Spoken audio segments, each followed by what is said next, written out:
Hello. महाराष्ट्राची कुलस्वामिनी आई तुळजाभवानी, हिंदवी स्वराज्य संस्थापक, बहुजन प्रतिपालक, कोळवाडी भूषण, रयतेचे राजे छत्रपति शिवाजी महाराज कि नब्ज मेरी देखी और बीमार लिख दिया, नब्ज मेरी देखी और बीमार लिख दिया, रोग हमारा उसने भगवे से प्यार लिख दिया। उम्र भर कर्जदार रहेंगे हम उस हकीम के, उम्र भर कर्जदार रहेंगे हम उस हकीम के जिसने दवा की जगह पर छत्रपति शिवाजी महाराज का नाम लिख दिया। छत्रपति शिवरायांना मानाचा मुजरा।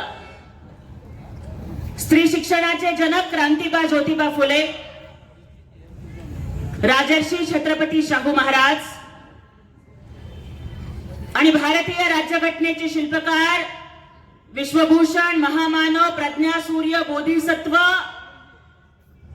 ज्यांचा कालच आपण महापरिनिर्वाण दिनी त्यांना अभिवादन केलं, ते परमपूज्य डॉक्टर बाबासाहेब आंबेडकर कि रुतबा मेरे सर को तेरे संविधान से मिला है, रुतबा मेरे सर को तेरे संविधान से मिला है, अधिकार भी मुझे तेरे संविधान से मिला है। औरों को जो मिला है, औरों को जो मिला है वो शायद मुकद्दर से मिला है, लेकिन मुझको तो ये मुकद्दर भी बाबा साहब के संविधान से मिला है। ना जिंदगी की खुशी ना मौत का गम, ना जिंदगी की खुशी ना मौत का गम, जब तक है दम जय भीम कहेंगे हम। डॉक्टर बाबासाहेब आंबेडकरांना विनम्र अभिवादन करते। हिंदुहृदय सम्राट वंदनीय बाळासाहेब ठाकरे, धर्मवीर आनंद दिघे साहेब यांच्या विचारांपुढे नतमस्तक होते। महाराष्ट्र राज्याचे लाडके भाऊ, संवेदनशील उपमुख्यमंत्री माननीय नामदार एकनाथरावजी शिंदे साहेब यांच्या नेतृत्वाखाली आज फलटण नगर परिषदेच्या साठी संपन्न होणाऱ्या या जाहीर सभेला उपस्थित असणाऱ्या आदरणीय श्रीमंत सुभद्रा राजे नाईक निंबाळकर, सन्माननीय माझे आमदार दीपकजी चव्हाण साहेब, माननीय श्रीमंत संजीव राजे नाईक निंबाळकर, आपल्या नगराध्यक्ष पदाचे उमेदवार ॲडव्होकेट अनिकेत राजा नाईक निंबाळकर, शिवसेनेचे जिल्हा प्रमुख चंद्रकांतजी दादा जाधव, महिला जिल्हा प्रमुख आदरणीय शारदाताई जाधव, जिल्हा समन्वयक विराज भैया खराडे, तालुका संघटक विजयजी मासने आणि महिला तालुका प्रमुख गायकवाड ताई, मंचावर उपस्थित असणारे सर्व मान्यवर, समोर उपस्थित असणारे सर्व पत्रकार बांधव, सगळ्या लाडक्या बहिणींनो, भावांनो आणि चोरून लपून ऐकून रेकॉर्डिंग करणाऱ्या विरोधकांच्या बगलबच्चांनो,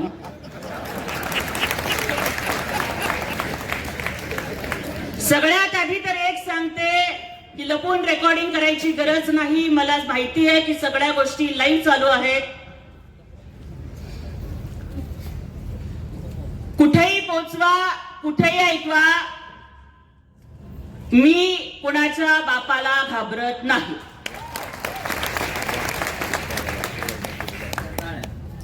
कारण मी कधीच खोटं बोलत नाही, मी कधीच चुकीची बाजू उचलून धरत नाही आणि मी कुणालाच घाबरत नाही। कारण दुश्मन भी मुझसे डरे, जो टकराए वो मरे, अरे चीरती हूं दुश्मन का सीना, मैं वो गोली हूं, भीमराज की बेटी, मैं जय भीम वाली हूं।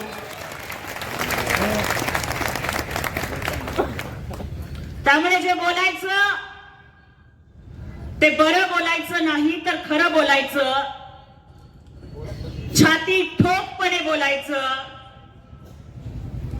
कुठल्याही गोष्टीला न घाबरता बोलायचं, हा माझा स्वभाव आहे. आणि त्यामुळेच मला आज या ठिकाणी सांगावंसं वाटतंय, इतर सगळ्या नगरपालिका नगर परिषदांच्या निवडणुका रस्ते, पाणी, गटर, वॉटर मीटर साठी होत असतील, परंतु आपल्या फलटण नगर परिषदेची निवडणूक ही अत्यंत वेगळी आहे. ही फक्त रस्त्यासाठी, लाईटसाठी, गटरसाठी, वॉटरसाठी, मीटरसाठीची निवडणूक नाहीये, तर ही सत्य आणि असत्याची लढाई आहे. ही एका बाजूला दडपशाही आणि दुसऱ्या बाजूला लोकशाहीची निवडणूक आहे. आणि एका बाजूला सत्ता आणि संपत्ती याचा माज,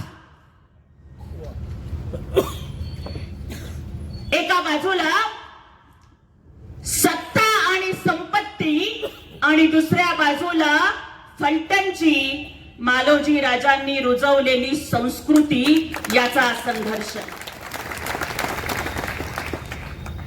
काहीही बोलण्याच्या आधी या फलटणच्या मातीला नतमस्तक होते.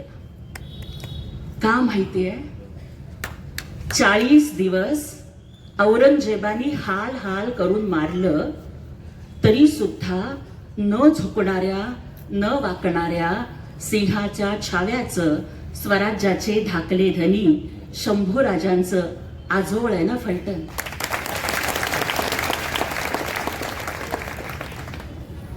ही फलटणची माती कपाळावरती लावते, कारण जसं प्रत्येक संकटाला भेटणाऱ्या ज्ञानसूर्य डॉक्टर बाबासाहेब आंबेडकरांच्या डोळ्यात पाणी यायचं, ते फक्त माझी माता रमाईसाठी यायचं. त्याचप्रमाणे अफजल खानाचा कोथळा काढणाऱ्या, शाहिस्ते खानाची बोट छाटणाऱ्या, औरंगजेबाच्या दरबारामध्ये सिंहासारखी डरकाळी फोडणाऱ्या, 350 वर्षाची गुलामी संपवून या महाराष्ट्रामध्ये स्वराज्य निर्माण करणाऱ्या माझ्या छत्रपती शिवाजी महाराजांच्या डोळ्यामध्ये, त्यांच्या डोळ्यात जर पाणी येत असेल आणि काळजात जर कधी कळ आली असेल, तर ती महाराणी सईबाईंच्यासाठी. ती महाराणी सईबाईंचं माहेर आहे ना आपलं फलटण. आणि म्हणूनच महाराणी सईबाईंच्या माहेरात जन्माला आलेली प्रत्येक लेक आणि लग्न होऊन आलेली प्रत्येक सून सुरक्षित राहिली पाहिजे, हा विडा घेऊन अनिकेत राजे हे आज या नगर परिषदेच्या लढाईला उतरलेले आहेत. कदाचित समोरच्यांच्याकडे पैसे खूप असतील, कदाचित अनेक यंत्रणा त्यांच्याकडे खूप असतील, दहशत असेल, गुंडागर्दी असेल, खूप काही असेल, पण मला त्यांना ठणकावून सांगायचंय की महाभारताच्या युद्धामध्ये कौरव 100 होते. कौरवांचं सैन्य पांडवांपेक्षा मोठं होतं. कौरवांची संपत्ती पांडवांपेक्षा जास्त होती. कौरवांकडे रथ, हत्ती, घोडे, तलवारी, धनुष्यबाण सगळं काही पांडवांच्या पेक्षा जास्त होतं. कौरव 100 होते, पांडव फक्त 5 होते. पण 100तला एक जण सुद्धा वाचला नाही आणि 5तला एक जण सुद्धा मेला नाही, कारण त्या 5च्या पाठीमाग भगवान श्रीकृष्ण उभे होते. थोडं पाणी द्या.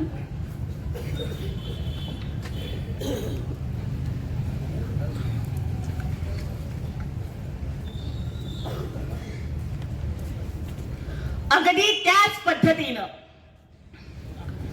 आजच्या या लढाईमध्ये ॲडव्होकेट अनिकेत राजेंच्या पाठीशी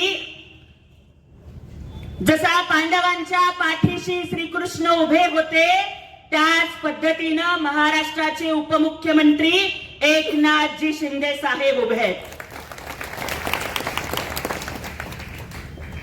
आणि ज्यांचा हात एकनाथ शिंदे साहेब धरतात ना, त्यांना जन्मात कुणाचे पाय धरायची वेळ येत नाही.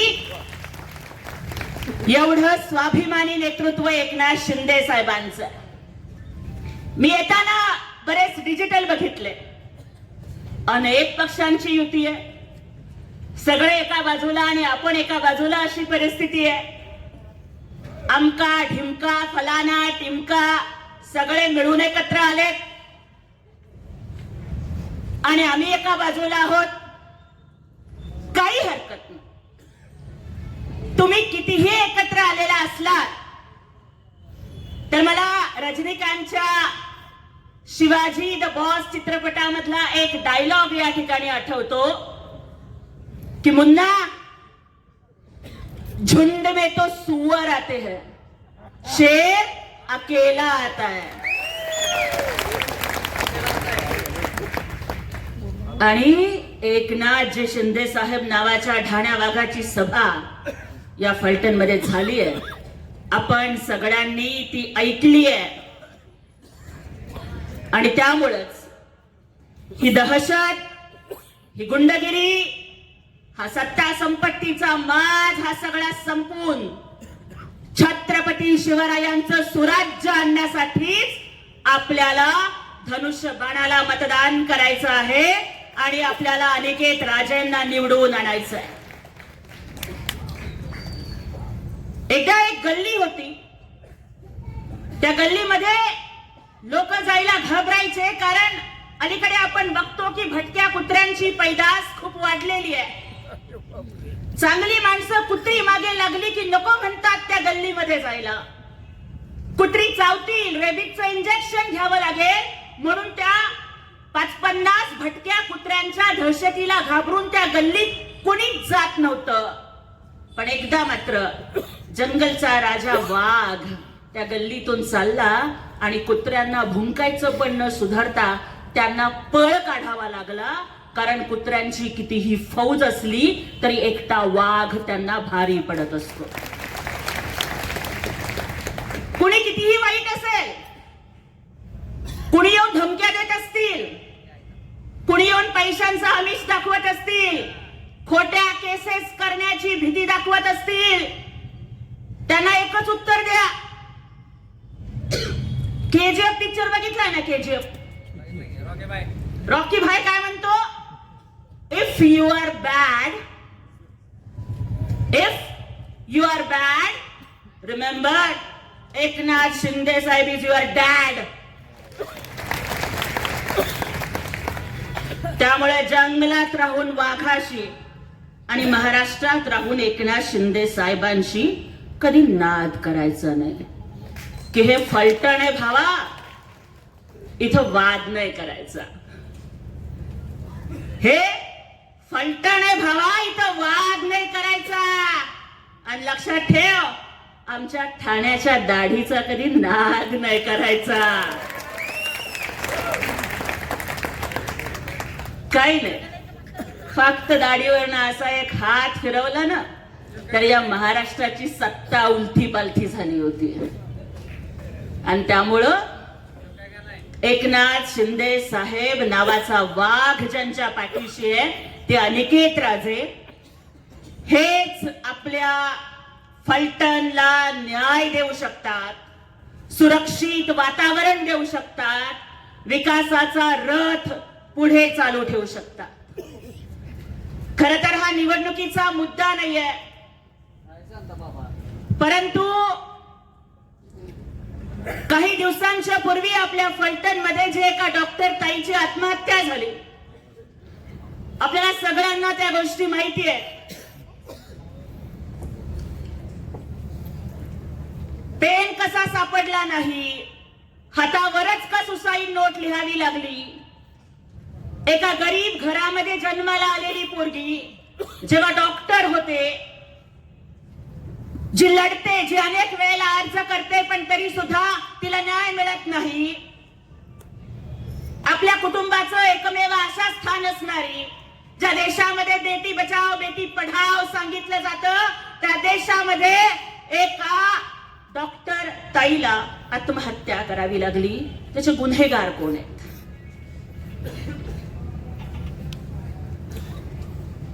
कुठल्याच तपासणीला सामोरं न जाता क्लीन चिट का दिली जाते?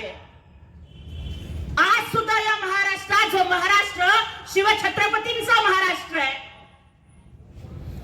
ज्या महाराष्ट्रात एका सर्वसामान्य स्त्रीच्या अब्रूवरती हात घातला म्हणून छत्रपती शिवाजी महाराजांनी रांझ्याच्या पाटलाचे हातपाय तोडले होते, चौरंग केला होता, त्या शिवरायांच्या महाराष्ट्रात आज सुद्धा एका डॉक्टर ताईला आत्महत्या करावी लागते आणि मेल्यानंतर सुद्धा तिला न्याय न देता परत पुन्हा तिच्या चारित्र्याचा अपमान केला जातो. मेल्यानंतर सुद्धा तिला पुन्हा पुन्हा मारलं जातं. ही दहशत तुम्ही संपवणार आहात का नाही, हा प्रश्न विचारायला खास सोलापूरवरून इथं आली आहे. मी बोलले नाही, पण माझे पत्रकार बांधव इथे आहेत. अत्यंत जबाबदारीनं एक गौप्यस्फोट करू इच्छिते. ज्या वेळेला हे प्रकरण घडलं आणि अनेक आरोप प्रत्यारोप पत्रकार परिषदा होत होत्या, अनेक महिला नेत्या बोलत होत्या, त्यावेळेस इथल्या काही लोकांनी हस्ते परहस्ते माझ्यापर्यंत निरोप पोहोचवले होते. मला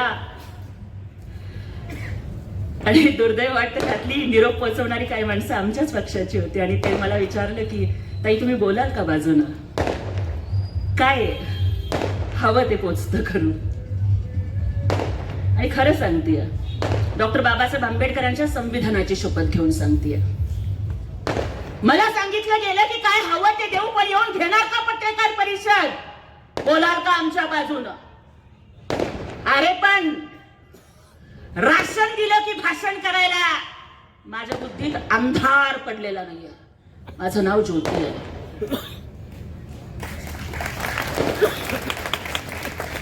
पाकीट दिलं की जाकीट चढवायला मी माझं इमान विकून खाल्लेलं नाहीये. आणि मी त्यांना सांगितलं की महिला अत्याचाराच्या प्रकरणात मी अशा पद्धतीनं बोलणार नाही.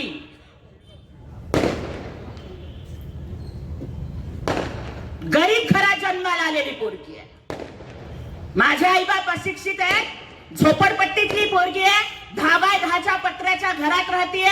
माझा बाप नगरसेवक होऊन 5 वर्ष झाले तरी डोक्यावरचे पत्रे बदलण्याची ऐपत नाही झाली आमची. पोटात अन्नाचा कण नव्हता, घरात लाईट नव्हती, महापालिकेच्या लाईटच्या खाली बसून पुणे बोर्डात मागासवर्गात बोर्डात पहिली आलेली पोरगी आहे. मातृभाषा तेलुगू आहे, शिक्षण मराठीत झालंय, इंग्लिश लिटरेचर मध्ये PhD केली आहे, सेट झालंय, नेट झालंय. माझं इमान विकत घेणारा माईका लाल जन्माला आला नाही.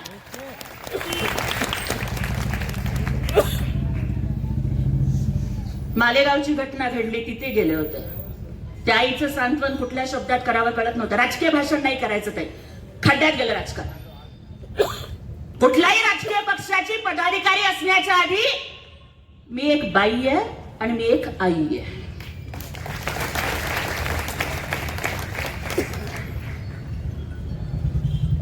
मला आज या ठिकाणी सांगायचंय, 2 महत्वाचे मुद्दे महिलांच्यासाठी खास बोलायचे. पहिली गोष्ट, बदलापूर मध्ये ज्या वेळेला असा प्रकार घडला, चिमुरड्यांच्या वरती अत्याचार झाला, दिसेल तिथे ठोकण्याचं काम लाडक्या भावाच्या काळात झालं. ते होतं छत्रपती शासन. मालेगाव मध्ये गेले, तिथल्या महिला रडत होत्या आणि आम्हाला म्हणत होत्या आरोपीला 5 मिनिटं आमच्या ताब्यात द्या. त्या लहानगीला जसं ठेचून मारलं ना तसं आम्ही त्याला ठेचून मारू. आज मला प्रश्न विचारायचा आहे. चला, संपदा ताई, डॉक्टर ताई आमची जी होती, मला माहिती आहे नाव घ्यायचं नाही, अनवधानानं नाव आलं, जी आमची डॉक्टर ताई होती, ती आमची डॉक्टर ताई, तिला तुम्ही 9 महिने पोटात नसेल वाढवलं, तिला तुम्ही जन्म दिला नसेल, मी तिची कदाचित बहीण नसेन, तुम्ही तिची आई नसाल. मला प्रश्नाचं उत्तर द्या, ज्या दिवशी ही घटना घडली महाराष्ट्राच्या डोळ्यात पाणी आलं, तुमच्या डोळ्यात पाणी आलं का नाही आलं? एक आई म्हणून तुमचं काळीज तुटलं का नाही तुटलं? तुमचं आतडं तिळवटून निघालं का नाही निघालं? ज्या कुणाच्या हरामखोराच्या मुळे माझ्या डॉक्टर ताईला आत्महत्या करावी लागली, तो हरामखोर जर सापडला तर त्याचं थोबाड फोडावं असं वाटलं का नाही वाटलं? आणि जर वाटलं, थोबाड फोडायची संधी 20 तारखेला ताई.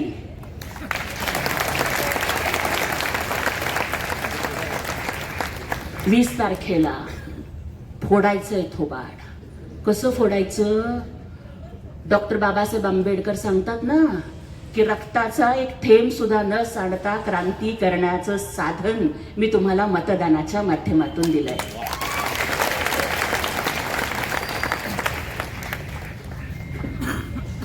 सच्चे का बोलबाला, झूठे का मुंह काला.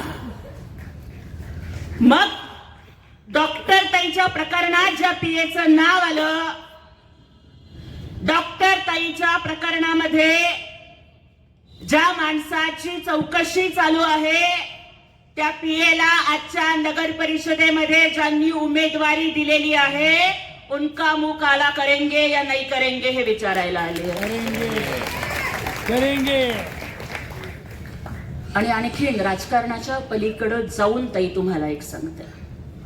मला एक प्रतिक्रिया, मी जेव्हा फिरत होते, सगळं महाराष्ट्र फिरते, तेव्हा मला प्रतिक्रिया विचारली डॉक्टर ताईच्या प्रकरणाच्या बाबतीत. तेव्हा मी त्यांना समजावून, पत्रकारांना मी एकच बोलले, दादा हे पोहोचवा महाराष्ट्राच्या प्रत्येक ताईपर्यंत, प्रत्येक बाईपर्यंत पोहोचवा.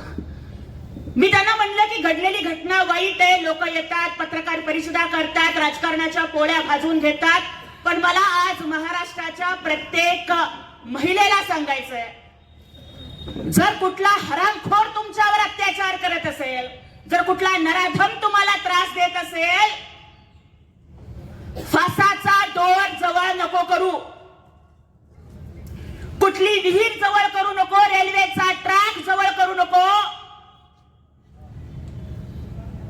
शक्य झालं तर मासाहेब जिजाऊंच्या हातातली तलवार घे,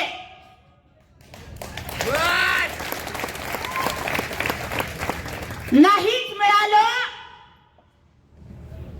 कुऱ्हाड घे, कोयता घे, विळी घे, बेलन घे, आणि ते सुद्धा नाही मिळालं, पायातलं पायताण घे आणि त्याचं तोंड फोडून काढ, पण तू जीव देऊ नको, तू जीव देऊ नकोस. अशा कुठल्याही हरामखोरासाठी तू स्वतःचा जीव द्यावा आणि इतरांनी पत्रकार परिषदा घेऊन त्या मृत्यूच्या चितेच्या आगीवरती स्वतःच्या राजकारणाची पोळी भाजावी, इतका ताई तुझा जीव स्वस्त नाही झाला. लढ पोरी, रडू नकोस, लढायला शिक. पोरी रडू नकोस, लढायला शिक, आणि मरू नको ग, मारायला शिक.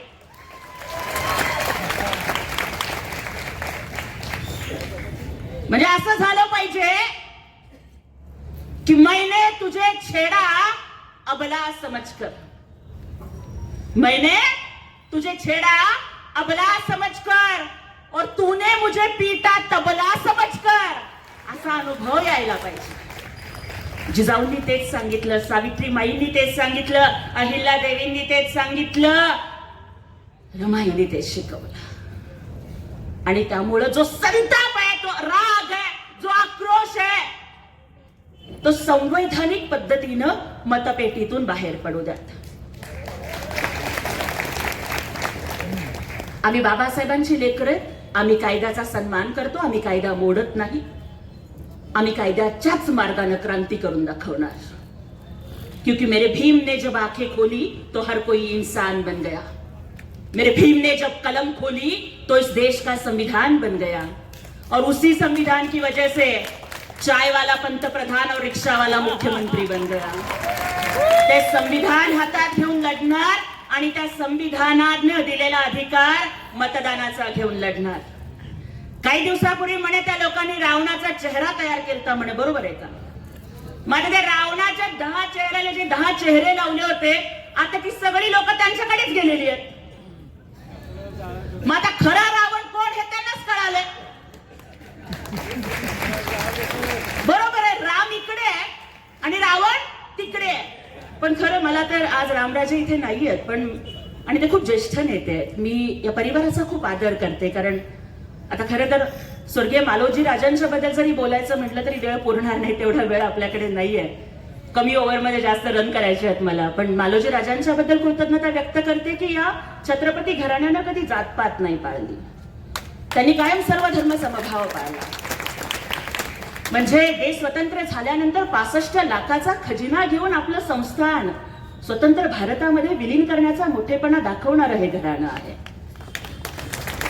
कोयना धरण असेल, प्रतापगडावरती छत्रपती शिवाजी महाराजांचा पुतळा असेल, त्या पुतळ्याच्या अनावरणाला देशाचे पंतप्रधान नेहरूंना बोलवणं असेल आणि तिथे बोलावून संयुक्त महाराष्ट्रासाठी नेहरूंचं मतपरिवर्तन करणं असेल, या सगळ्या गोष्टी या घराण्यानं केल्या. प्रचंड आदर ठेवते. पण मला एकच वाटतं की बघा, आदरणीय आपले नेते रामराजे नाईक निंबाळकर यांचं नाव राम राजे आहे. आणि मला सांगा, जेव्हा प्रभू राम राजे झाले होते तेव्हा त्यांच्या हातात काय होतं? बरोबर आहे ना? धनुष्यबाण रामाचा आणि राम धनुष्यबाणाचा. हे तर समीकरण आधीपासून होतं, तुम्ही थोडा उशीर केला.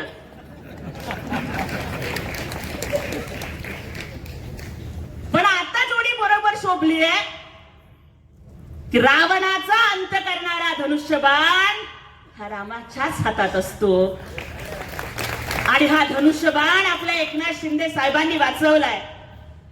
मी परवाची एकनाथ शिंदे साहेबांची सभा बघितली, आदरणीय श्रीमंत संजीव राजांचं भाषण बघितलं. त्याच्यामध्ये ते सांगत होते की काहीतरी विरोधक आपले उमेदवारांना काहीतरी पप्पू बिप्पू म्हणतात म्हणे. बरोबर आहे का? होय का ताई? पप्पू म्हणतात ना. बरं दादा मला सांगा, एखादा पप्पू आपण कोणाला म्हणतो? छोट्या बाळाला म्हणतो, निरागसला म्हणतो, ज्याच्या मनात कुठलं पाप नाहीये त्याला म्हणतो. बरोबर आहे? बरोबर आहे. ज्याच्या मनात कुठलं पाप नाहीये त्याला आपण पप्पू म्हणतो. पत्रकार बांधवांनो, पोचवा माझं वाक्य. तुम्ही जर आमच्या उमेदवाराला पप्पू म्हणत असाल, लहान बाळाला पप्पू म्हणतात, निरागस माणसाला पप्पू म्हणतात, ज्याच्या मनात कुठलं पाप नाही त्याला पप्पू म्हणतात. अरे तुमच्यासारखा पापी होण्यापेक्षा पप्पू होणं परवडलं ना?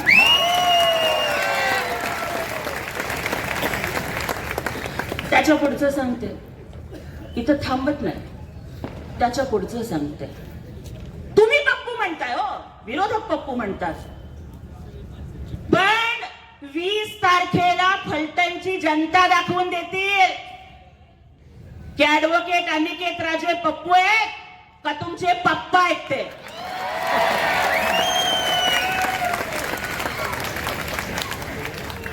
त्यामुळं कुणाच्याही नादाला लागा, आमच्या नादाला लागू नका, लागू नका.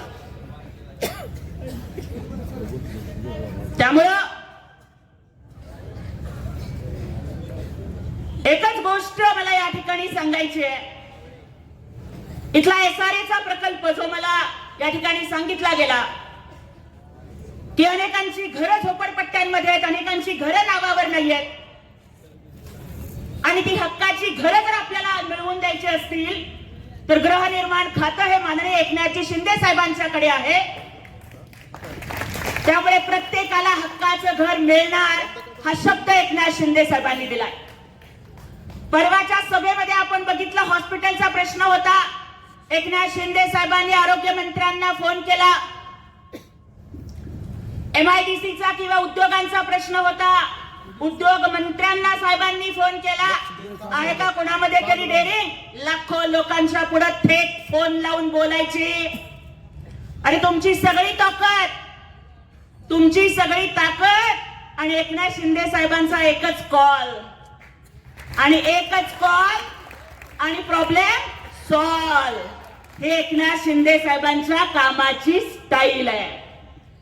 त्यामुळे जे जे शब्द आदरणीय साहेबांनी इथे दिलेले आहेत, मग SRAचा असेल, घरांचा असेल, रस्त्याचा असेल, पाण्याचा असेल, रोजगाराचा असेल, हॉस्पिटलचा असेल, ते सगळे शब्द साहेब पूर्ण करणार. कारण एकनाथ शिंदे साहेब नेहमी म्हणतात की एक बार जो मैंने कमिटमेंट कर दी तो मैं अपने आप की भी नहीं सुनता. आज आम्हाला अभिमान वाटतो की आम्ही आदरणीय एकनाथजी शिंदे साहेबांसारख्या नेत्यासाठी काम करतोय की जे महाराष्ट्राचे मुख्यमंत्री झाले. याच्या आधी कोणी 2दा मुख्यमंत्री झालं, कोणी 3दा मुख्यमंत्री झालं, कोणी 4दा मुख्यमंत्री झाले. त्यांनी फक्त स्वतःच्या सख्या बहिणीला किंवा चुलत बहिणीला लाडकी बहीण म्हणलं असेल. काही बायका आहात आपण, नवऱ्यानं 10,000 हातात ठेवले तरी भावानं दिलेली 100 रुपयाची ओवाळणी गोड लागते आपल्याला. कारण सासरच्या माडीपेक्षा माहेरची साडी आम्हाला गोड लागते. पण आजकाल परिस्थिती अशी आली, दादा वाईट वाटून घेऊ नका, पण राखी बांधल्यावर सख्खा भाऊ सुद्धा 100च्या ऐवजी 500ची नोट टाकताना लाडकी बायको बघत नाही ना हे बघतो.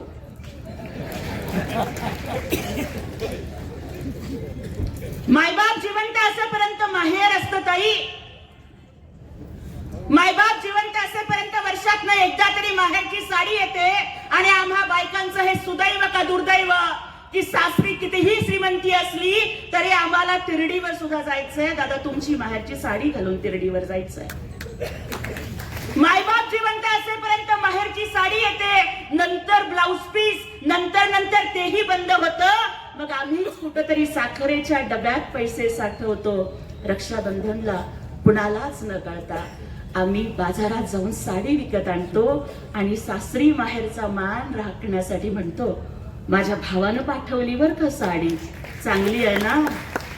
हे आम्हा येड्या बहिणीची येडी ही माया. आम्हा या येड्या गरीब बहिणींची माया कोण समजून घेतली? या आम्हा गरीब बहिणींची माया समजावून घेणारा रक्ताचं नातं नाही, चुलत नाही, मावस नाही, लांबचं नाही, दूरचं नाही, जातीचं नाही, पातीचं नाही, तरी सुद्धा आम्हाला लाडकी बहीण म्हणणारा भाऊ आम्हाला भेटला. त्यांचं नाव एकनाथ शिंदे साहेब. सख्खा भाऊ 2 वेळेला ओवाळणी देतो.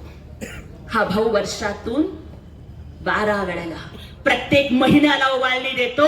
आतापर्यंत प्रत्येक लाडक्या बहिणीच्या खात्यात 24,000 जमा झालेले आहेत. 2 महिन्याचे पैसे जमा होतील. कुणीही लाडकी बहीण योजना बंद करायचा प्रयत्न केला, काळजी करू नका. जोपर्यंत तुमचा लाडका भाऊ आहे तोपर्यंत कुणाच्या बापाच्या दम नाही लाडकी बहीण योजना बंद करण्याचा. आतापर्यंतच्या वर्षभरामध्ये ताई ओवाळणी किती झाली असेल? एका वर्षात 2,47,00,000 महिलांना एका वर्षात दादा 45,000 कोटी रुपये थेट त्यांच्या खात्यावर जमा झाले. हा सन्मान तुमचा आहे. आमच्या शारदाताईंनी सांगितलं अनेक योजना, परत बोलत बसून वेळ नाही वाया घालवणार. आदरणीय राजेंचंही आपल्याला ऐकायचंय. पण एसटी मध्ये अर्ध तिकीट. आधी बाजाराला जायचं असेल तर आमचे दाजी लाडक्या बहिणीला म्हणायचे तू बस मी जाऊन येतो. आता दाजी म्हणल्यावर लाडकी बहीण म्हणती तुम्ही गेल्यावर डबल खर्च येतो, मी गेल्यावर अर्ध्या तिकीटात भागता या, मी जाऊन येते तुम्ही बसा. आधी गजरा जरी घ्यायचा असेल, काही जरी घ्यायचं असेल दाजी पुढे हात पसरावा लागायचा. आता लाडक्या बहिणीचे पैसे आले की दाजीच म्हणतो तुझं लाडक्या बहिणीचे पैसे आलेत ना जरा दे की पेट्रोलला पैसे. कितीतरी बहिणींची खाती नव्हती बँकेमध्ये, त्यांची खाती जमा झाली, त्यांची खाती उघडण्यात आली, ओटीपी काय कळायला लागलं. आणि खरं सांगते पहिल्या वेळेस पोरगी पसंत आहे हा निरोप आल्यावर जेवढा आनंद झाला नाही ना त्याच्यापेक्षा जास्त आनंद लाडक्या बहिणीचे पैसे जमा झालेत हा मेसेज आल्यावर. का माहितीये का दादा, लोकांना वाटेल की 1,500 रुपये तर आहेत, 1,500 रुपये तर आहेत. पण तुम्हाला माहितीये आमच्या बायकांची परिस्थिती काय असते? आम्ही माहेरी जन्माला येतो ना, माहेरी म्हणतात की तू परक्या घरात जाणार आहेस, तू परकी आहेस. सासरी गेलो की सासरी म्हणतात तू परक्या घरातनं आलेली आहेस, तू परकी आहेस. आमचं कुठं काय आहे कि लोग कहते हैं कि औरत का कोई घर नहीं होता. मैं कहती हूं कि औरत के बिना कोई घर नहीं होता. माहेरी म्हणतात माहेर परक आहे, सासरी म्हणतात सासर परक आहे. दादा 1500 का असते ना, पण लाडक्या बहिणीचे पैसे आमचे हक्काचे तो. आणि या 1500 रुपयामधून बहिणींनी छोटे छोटे उद्योग सुरू केले. कुणी औषधं घेतं, कुणी पोरींच्या ट्युशनची फी भरतं. आणि 1500 रुपयांवर जे लोक टीका करतात ना, त्यांना एक महिनाभर कुणाच्या तरी घरची भांडी घासायला पाठवा, कारण महिनाभर भांडी घासल्यानंतर 1,500-2,000 पगार मिळतो. त्यांना दिवसभर कुणाच्या तरी शेतामध्ये काम करायला पाठवा, कारण दिवसभर काम केल्यावर 200-300 पगार मिळतो. अरे ज्यांच्या बायकोची साडी 1.5 लाखाची, ज्यांची गाडी 1.5 कोटीची आणि ज्यांची माडी 150 कोटीची, त्या लोकांना 1,500वर बोलायचा अधिकार नाही. आणि ते आमच्या माहेरचे, ते आमच्या भावाचे, ते 1,500 आम्हाला तुमच्या 1,500 कोटीपेक्षा प्रिय आहे. कारण ते असे नाही दिले, ते आम्हाला लाडकी बहीण म्हणून दिलेले आहेत. एसटी मध्ये अर्ध तिकीट केलं, एका मुलीने आत्महत्या केली, तर या सावित्रीबाई फुलेंच्या महाराष्ट्रामध्ये मुलींचं शिक्षण मोफत करण्याचा निर्णय एकनाथ शिंदे साहेबांनी घेतला. पोराला शिकवतो, 4 वेळा नापास झाला तरी शिकवतो. पोरीच्या शिक्षणाला पैसे घालवायची वेळ आली. आजही मायबाप म्हणतात शिक्षणाला देण्यापेक्षा कुठंतरी लग्नासाठी पैसे ठेव. किंवा माझ्या डॉक्टर ताईसाठी सारखं प्रकरण झाल्यावर तर अजून भीती वाटते. परंतु एका मुलीची शिक्षणाच्या फीला पैसे नाहीत म्हणून आत्महत्या होते. आणि महाराष्ट्राच्या मुख्यमंत्री पदावर असणारे एकनाथ शिंदे साहेब अन्न गोड लागत नाही, पाणी गोड लागत नाही, ढसाढसा रडतायत. आणि रात्रीच्या 2 वाजता GR काढायला लावतात की आज जर या फुले शाहू आंबेडकरांच्या महाराष्ट्रात शिक्षणाच्या फीला पैसे नाहीत म्हणून जर एखादी लाडकी बहीण आत्महत्या करते, तर ताई इथून पुढे तुझ्या पोरीला डॉक्टर कर, इंजिनियर कर, पायलट कर, वकील कर, कलेक्टर कर, कमिशनर कर. 1 रुपयाची फी भरावी लागणार नाही दादा, कारण तुमच्या लेकींची फी त्या लेकींचे लाडके मामा एकनाथ शिंदे साहेब भरणार आहेत. शेतकऱ्यांसाठी अनेक योजना केल्या. मोदी साहेबांच्या 6,000 बरोबर एकनाथ शिंदे साहेबांनी राज्य शासनाचे 6,000 दिले. कृषी पंपाचं वीज बिल मोफत केलं. लाडका भाऊ योजना आणली. 10वी असेल 8,000, डिप्लोमा असेल 10,000, डिग्री असेल 12,000 पगार. 6 महिने सरकार पगार देणार आणि नोकरीची गॅरंटी देणारं पहिलं सरकार ठरलं एकनाथ शिंदे साहेबांच्या नेतृत्वाखालचं सरकार. मागासवर्गीयांच्यासाठी अनेक योजना आणल्या. परवा तर डॉक्टर बाबासाहेब आंबेडकरांच्या पीपल्स एज्युकेशन सोसायटीला 500 कोटी रुपयांचा निधी दिला. बाबासाहेबांची कॉलेजेस वाचले पाहिजेत म्हणून. आणि त्याही पेक्षा महत्वाचं ताई, एक बाई म्हणून जे महत्वाचं वाटतं, जे शारदा ताईंनी सांगितलं, जे प्रत्येक भाषणात मी सांगते, ते पुन्हा इथे रिपीट करते, फलटणच्या भूमीवर रिपीट करते. सगळ्यात महत्वाचा कायदा माझ्या दृष्टीनं काय वाटतो, बायकांचं जगणं, बायकांच्या जगण्याची व्यथा आहे काय कि मांग मेरी लेकिन सिंदूर तुम्हारे नाम का. मांग मेरी लेकिन सिंदूर तुम्हारे नाम का. माथा मेरा लेकिन कुमकुम तुम्हारे नाम का. गला मेरा लेकिन मंगलसूत्र तुम्हारे नाम का. हाथ मेरे लेकिन कंगन तुम्हारे नाम के. पाँव मेरे लेकिन पायल तुम्हारे नाम की. पाँव की उंगलियां मेरी लेकिन बिछुए तुम्हारे नाम के. इतना ही क्या, कोख मेरी, खून मेरा, दूध मेरा, लेकिन फिर भी बच्चा बाप के नाम का. इतना तो बता दो कि इस पूरी जिंदगी में क्या है हमारे नाम का. दादा, ज्या आईनं तुम्हाला जवळ घेतलं असेल, ज्या आईनं तुम्हाला अमृतासारखं दूध पाजलं असेल, ज्या आईनं तुमचं दुखणं खुपणं काढलं असेल, त्या आईचं नाव तुम्हाला सरकारी कागदावर लावता येत नव्हतं. ताई, ह्या जगामधली सगळ्यात मोठी डिग्री PhD नाहीये, IAS नाहीये, IPS नाहीये. ह्या जगामधली सगळ्यात मोठी डिग्री आई आहे. कारण ती डिग्री मिळवण्यासाठी जीव पणाला लावावा लागतो. ती डिग्री मिळवण्यासाठी 9 महिने 9 दिवस लेकराचं गोड ओझं सहन करावं लागतं. ती डिग्री मिळवण्यासाठी मरणाच्या पेक्षा सुद्धा भयानक अशा यातना सोसाव्या लागतात. पण त्या आईचं नाव कुठल्याच कागदावर लागत नव्हतं. आणि आम्हा यांना वाटायचं की ठीक आहे, आम्ही गेल्यानंतर कमीत कमी सही करताना किंवा सरकारी कागदावर फॉर्म भरताना तरी माझं पोरग किंवा पोरगी माझं नाव लिहिताना तरी माझी आठवण काढेल. तेवढंही आमच्या नशिबात नव्हतं. जिजाऊ होत्या म्हणून शिवाजी महाराज घडले. सावित्रीबाईंनी ज्योतिबांना साथ दिली. माता रमाई बाबासाहेबांच्या पाठीशी खंबीरपणे उभ्या राहिल्या. पण या महाराष्ट्रात मातृत्वाचा सन्मान होत नव्हता. संपूर्ण भारतात महाराष्ट्र हे एकमेव राज्य ठरलं ज्याने मातृत्वाचा सन्मान करण्यासाठी एकनाथ शिंदे साहेबांनी कायदा केला की प्रत्येक व्यक्तीला प्रत्येक सरकारी कागदावर बापाच्या नावाच्या आधी आईचं नाव लावावं लागणार आहे. हा कायदा केला. सुरुवात स्वतःपासून केली आणि लिहिलं, मुख्यमंत्र्यांच्या केबिनवर लिहिलं, एकनाथ गंगूबाई संभाजीराव शिंदे. हा सन्मान जिजाऊच्या मातृत्वाचा होता. हा सन्मान अहिल्यादेवींच्या मातृत्वाचा होता, सावित्रीच्या मातृत्वाचा होता, रमाईच्या मातृत्वाचा होता. मग आज अशी व्यक्ती जी 18-18, 20-20 तास काम करते, मुख्यमंत्री असताना मुख्यमंत्री वैद्यकीय सहायता निधीसाठी 450 कोटी रुपये वाटून ज्याने हजारो रुग्णांचे प्राण वाचवले असा दाखवा एखादा मुख्यमंत्री. सगळे मुख्यमंत्री आषाढी एकादशीला पांडुरंगाची पूजा करायला जातात, VIP पूजा करायला. पण दाखवा असा मुख्यमंत्री जो आषाढी एकादशीच्या आधी पंढरपुरात जाऊन वारकऱ्यांच्या साठी उभ्या केलेल्या शौचालयात पाणी येतंय का नाही, दवाखाने आहेत का नाही, रस्ते स्वच्छ आहेत का नाही, गेलं तरी काम करणारा मुख्यमंत्री दाखवा मला.